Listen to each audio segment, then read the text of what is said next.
माझं नाव प्रमिला आहे आणि मी एक खेडेगावात राहणारी मुलगी होती. मी, माझा नवरा आणि 4 मुलं माझं कुटुंब होतं. गावात मुलींना शाळेला काहीच महत्त्व नव्हते.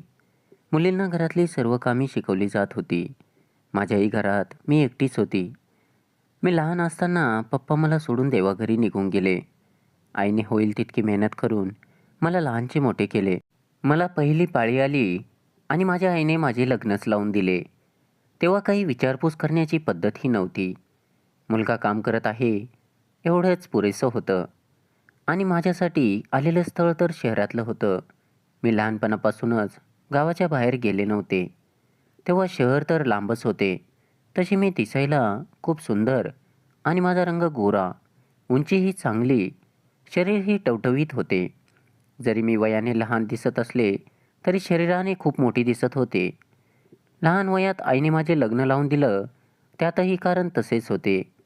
जुन्या काळी तेही खेडेगावात व लहान वयातच लग्न करून देण्याची प्रथा असे.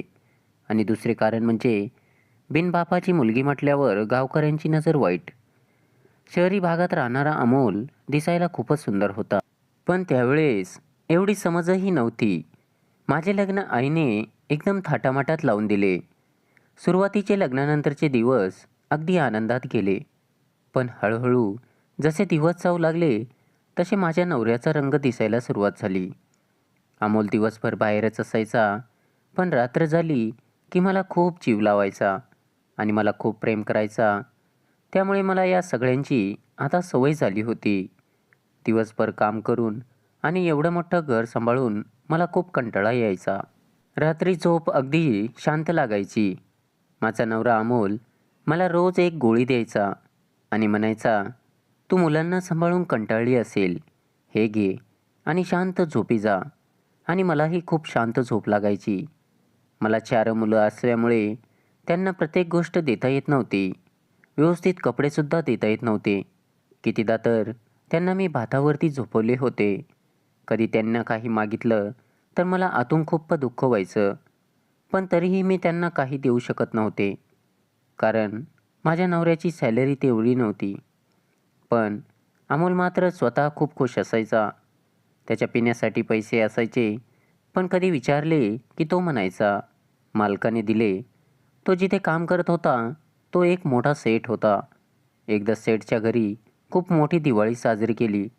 तेव्हा आम्हाला पण बोलावलं होतं. मला जायची खूप इच्छा होती, कारण खूप दिवस झाले मुलांनीही काही चांगलं खाल्लं नव्हतं. पण आमच्याकडे पुरेसे चांगले कपडे नव्हते. मी अमोलला म्हणाले, "आम्ही येत नाही असले कपडे घालून. नको, जाऊ द्या." माझा नवरा गेला आणि कुठून तरी नवीन कपडे घेऊन आला. मी अमोलला म्हणाले, "कुठून आणले?" तर म्हणाला, "शेठच्या बायकोचे आहेत. हे जरी आपल्यासाठी नवीन आहेत, त्यांच्यासाठी जुनी आहेत. तू जा, आवर लवकर." तेव्हा माझी मुलगी खूप खुश झाली होती. मुलांचा आनंद पाहून माझाही गगनात आनंद मावत नव्हता. रात्रीचे 9 वाजता आम्ही शेठच्या घरी गेलो. माझ्या नवऱ्याला सगळेच ओळखत होती, पण मला कोणीच ओळखत नव्हते. तशी मी दिसायला खूपच सुंदर होती, पण परिस्थिती गरीब असल्यामुळे मला नीट राहता येत नव्हते आणि चांगले कपडेही घालता येत नव्हते. शेठच्या बायकोची साडी घातल्यामुळे मी त्यातलीच एक आहे असे सगळ्यांना वाटत होते. मुले पण म्हणत होती, "आई, तू खूप छान दिसतेस." माझी मुलंही त्या दिवशी खूप गोड दिसत होती. माझा नवरा खूप कौतुकाने सांगत होता की माझी बायको आहे. मात्र मुलांना त्याने एका जागेवरती बसायला सांगितलं होतं. तो मला घेऊन सेठकडे गेला आणि म्हणाला, "सेठ, या आमच्या मॅडम." मला थोडं लाजल्यासारखं झालं, कारण माझ्या नवऱ्याच्या तोंडातून मी पहिल्यांदाच मॅडम हा शब्द ऐकला होता. तो मला तिथे खूपच इज्जत देत होता. तेव्हा शेठ म्हणाले, "ये बाळा, इकडे ये, आमच्याजवळ बस." मला शेठची नजर जरा वेगळीच वाटली. त्यांची नजर मला फारशी आवडली नव्हती. माझ्या पाठीवर हात ठेवला आणि म्हणाले, "बरं झालं तुम्ही आलात." पण त्यांचा स्पर्शही मला खटकला. लगेच मी नवऱ्याजवळ जाऊन उभी राहिली, पण सेठचे सर्व लक्ष माझ्याकडेच होतं. माझा नवरा अमोल खूप खुश होता. मला म्हणाला, "सेठने आजपर्यंत असं कोणाला जवळ बोलावून पाठीवर थाप नाही दिली, पण तू खूप नशीबवान आहेस." मी मुलांकडे गेले. मुलं जेवण करत होती. मुलं खूप खुश होती. आई, जेवण बघ किती छान आहे. तू आपल्या घरी असे जेवण बनवत जा. सारखं सारखीच खिचडी करतेस. मुलांच्या या प्रश्नाचे उत्तर माझ्याकडे नव्हते. हे बघून तेवढ्यात शेठ तिथे आले आणि हळूच माझ्या कानाजवळ बोलून गेले. मी ठरवलं तर तुझ्या मुलांना रोज पंचपक्वान्न मिळतील. आता मात्र माझ्या लक्षात आले की नक्की शेठला काय म्हणायचे आहे. तेव्हा मी विचार केला की ही लोक जेवढी मोठी तेवढी खोटी असतात. मी नवऱ्याला आवाज दिला आणि आपण इथून जाऊया असे म्हणाले. तेवढ्यात शेठची बायको तिथे आली आणि त्या खूप प्रेमळ वाटल्या. माझ्याकडे बघून हसू लागल्या आणि अमोलला म्हणाल्या, तुझी बायको का रे? तेव्हा माझा नवरा हो म्हणाला.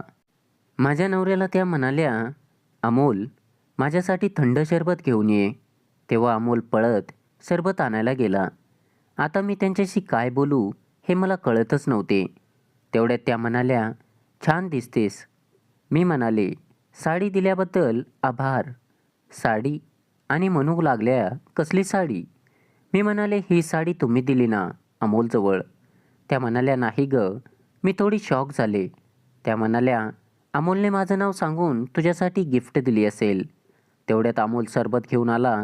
त्याला आम्हा दोघांचा विषय काहीच माहीत नव्हता. मी म्हणाले, घरी गेल्यावर बोलू. मी अमोलला म्हणाली, चला निघूयात. मला एका गोष्टीचं समाधान होतं, ते म्हणजे मुलींना आवडीचं खायला मिळालं. माझा नवरा आणि आम्ही घरी आलो तेव्हा मी मोठ्या मुलीला म्हणाले, तुम्ही खोलीत जाऊन झोपा. ती सर्वांना घेऊन आत गेली. माझ्या मोठ्या मुलीला सर्व काही समजत होतं. तेव्हा मी माझ्या नवऱ्याला विचारलं की ही साडी कुठून आणली? तर तो म्हणाला, तुला सांगितलं ना, सेठच्या बायकोने दिली म्हणून. मगाशी तुम्ही शरबत आणायला गेले तेव्हा मी त्यांना विचारले. त्या नाही म्हणाल्या. तर माझा नवरा गडबडला आणि म्हणाले, तुला बाकीचे काय करायचे? तुला चांगले कपडे भेटले ना, मग गप्प बस. त्याने मला गप्प केले. 1-2 दिवसानंतर अमोल खूप पैसे घेऊन घरी आला. तेव्हा मी त्याला विचारलं, पण तो काहीच सांगायला तयार नव्हता. तुला काय करायचे अशीच नेहमी उत्तर देत होता. मी चौकशी करण्याचा प्रयत्न केला, पण मला काहीच समजलं नाही. पण मला खूप राग येत होता, कारण माझा नवरा पैसे कुठून आणत होता. त्याची सॅलरी पण एवढी नव्हती. अमोल सकाळी नेहमीप्रमाणे लवकरच कामावरती गेला. मीही मुलांमध्ये आणि घरच्या कामामध्ये व्यस्त होते. दुपारी शेजारच्या फोनवरती फोन आला, तुम्हाला ताबडतोब बोलवले आहे सेठच्या घरी. मला कळतच नव्हते. काही झालं ते. मला वाटले की आमच्या घरच्यांची काही चूक झाली असेल तर सेठ त्यांना त्रास देत असतील. म्हणून मी पटकन गेले. मुलीला सांगून गेले की मुलांकडे लक्ष दे. मी सेठच्या घरी पोहोचले तर खूप गर्दी झाली होती. जणू एखाद्याची मयत झाली असावं. तसा मला घाम येऊ लागला आणि माझे हातपाय लटपट कापत होते. तेव्हा सगळेजण माझ्याकडे बघत होती. ही अमोलची बायको आहे असं वाटतं, असे पण शब्द माझ्या कानावर येत होते. मी थोडी पुढे गेले आणि बघितलं तर माझा अमोल जग सोडून गेला होता. मला हंबरडा फोडता येत नव्हता. मला नवरा सोडून गेला या दुःखापेक्षा मी या पोरांना कसं सांभाळू हे मला समजत नव्हतं आणि माझ्या डोळ्यातले अश्रूच थांबत नव्हते. 2-4 दिवसानंतर शेठ आणि त्यांची बायको मला धीर द्यायला घरी आले. त्यांनी सांगितलं की माझा नवरा हार्ट अटॅकमुळे गेलाय. पण चौकशी झाली तर त्यातही तेच आले. मला तर ते खरं की खोटं काही माहीत नव्हतं आणि मी ते शोधून पण काढू शकत नव्हते. आणि माझा नवरा तसाही खूप प्यायचा. शेवटी बायको मला सांत्वन देत होती, काळजी करू नको, सगळं होईल नीट. पण शेठची नजर माझ्याकडेच होती. ते सतत माझ्याकडे बघत होता आणि काय लागलं की बिंदास फोन कर मला. तो माणूस कसा आहे हे समजलं होतं. त्या दिवशी रात्रीच्या साधारण 12 वाजले असतील. अचानक दाराची कडी वाजली. मी घाबरत दरवाजा उघडला. मी बघितले तर समोर शेठ उभा होते. मी जोरात आतून दरवाजा ढकलला, पण शेठने जोरात दरवाजा ढकलला तशी मी खाली पडले. मुली झोपल्या होत्या. तेव्हा शेठ म्हणाला, तुझ्या नवऱ्याजवळ जेवढा पैसा येत होता तो मीच त्याला देत होतो, समजलं का? आणि तू तुझ्या अवकातीत राहा. मी बोलावेल तेव्हा माझ्या घरी यायचं. तुझ्या या झोपडीत मला उभं पण राहू वाटत नाही. एवढं बोलून शेठ निघून गेला. जाताना त्याच्या माणसाने सांगितलं, तिच्यावर लक्ष द्या. नवरा पैसे घेऊन तर मरून गेला, पण माझ्या नशिबी हे आलं. आता तर मला भीती वाटू लागली होती. शेठचा फोन आला तर जावे लागेल. गावही सोडून जाऊ शकत नाही. आणि मुलांना खाण्यासाठी आता माझ्या कपाटात जेवढे पैसे ठेवले होते तेवढेच माझ्याकडे होते. ते कपाटातून काढतच होती तेवढ्यात मला अमोलचा फोटो दिसला. तो मी हातात घेतला आणि खूप रडू लागले. कसाही असला तरी तो माझा आधार होता. अमोलचा फोटो ठेवतच होते की तिथे चिठ्ठी सापडली. ती उघडून बघितली तर ती वाचून मी शॉकच झाली. त्यात असं लिहिलं होतं की माझ्या जीवाला धोका आहे. जे मी काही पैसे घरात घेऊन येत होतो ते शेठ देत होता. पण आपल्या परिस्थिती अशी असल्यामुळे मी असे कृत्य केले. मला माहीत आहे तुला आवडणार नाही. शेठचं अजून एक लग्न झालेलं आहे, पण हे शेठच्या बायकोला माहीत नाही. मी एकदा शेठला दुसऱ्या बायकोला भेटताना पाहिलं होतं. त्यांना मी म्हणालो की ही गोष्ट मी मॅडमला सांगेल. मग ते मला पैसे द्यायचे. पण मला माहीत आहे एक ना एक दिवस शेठ माझा गळा नक्की आवळणार. मी तरी काय करू? आपली परिस्थिती अशी आहे. मला सगळं तुला सांगायचं होतं. म्हणून मी काळजी करू नकोस. शेठचे फार्म हाऊस, तिथले फार्म हाऊस मी सेठकडून माझ्या नावावर करून घेतले आहे. त्याला वारस मी तुला लावले आहे. आणि आपल्या बाथरूमच्या वर गुप्त ठिकाण आहे. त्यात पैसे आहेत. त्या तुमचा उदरनिर्वाह होईल. पण मला माफ कर. मी तुझ्यापासून हे लपून ठेवले. मला माहीत आहे माझं काही बरं वाईट झालं तर तू माझा फोटो जवळ घेणार. म्हणून मी ही चिठ्ठी इथे ठेवली. हे वाचून माझं अमोलवर प्रेम अजूनच वाढलं.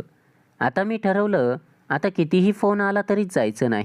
आणि ठरवलं मॅडमला सगळं सांगायचं. त्यांचा नवरा काय आहे हे मी लगेच मॅडमकडे गेली. पण आधी शेठची गाडी घरी आली का ते बघितलं. शेठ घरी नव्हते. मी परत गेले आणि चिठ्ठी मॅडमकडे दिली. शेठच्या बायकोला चिठ्ठी वाचून विश्वासच बसत नव्हता. त्या मला म्हणाल्या, तुला जेव्हा शेठचा फोन येईल तेव्हा लगेच मला फोन करून सांग. मॅडम मुद्दामूनच दुसऱ्या दिवशी शेठला म्हणाली, मी 2-3 दिवसासाठी माहेरी जाऊन येते. शेठ मनोमन खूप खुश झाला होता.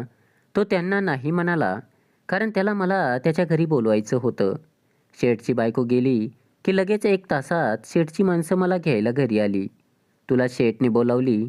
मी म्हणाले मी थोडं आवरते. तेवढ्याच शेजारून मॅडमला फोन केला. नी चालले तुमच्या घरी आणि शेठच्या घरी पोहोचले. शेठनी सगळ्यांना सांगितलं आत कोणालाही सोडू नका. मी शेठच्या जवळ गेले. शेठ म्हणाला, तयार हो चांगली, नवीन साडी घाल आणि माझ्या रूममध्ये ये. तसा माझा जीव खालीवर होत होता. मॅडम टायमाला पोचतील ना. मी छान आवरून तयार झाले. तयार होऊन शेठजवळ आले. शेठने मला बघितलं नि म्हणाला, तू तर आमच्या बायकोला पण मागे टाकले आहेस. अमोलला चांगलं पाखरू मिळालं होतं. मला असं वाटत होतं त्याचं काय करू नि काय नको. त्याने दरवाजा लावला तर तसा मला घाम फुटू लागला. कारण एकदा इज्जत गेली की मॅडम येऊनही काहीच फायदा नाही. शेठ आता मला कुठेही स्पर्श करू लागला. माझ्या डोळ्यापुढे माझा अमोल येत होता. बघ तू कुठे आणून सोडलास मला. तेवढ्यात दरवाजा वाजला. माझ्या जीवात जीव आला. शेठ जोरात ओरडला, कोण आहे तिकडे? आणि रागाने दरवाजा उघडतो तर समोर मॅडम. त्यांना बघून शेठच्या चेहऱ्याचा रंगच बदलला.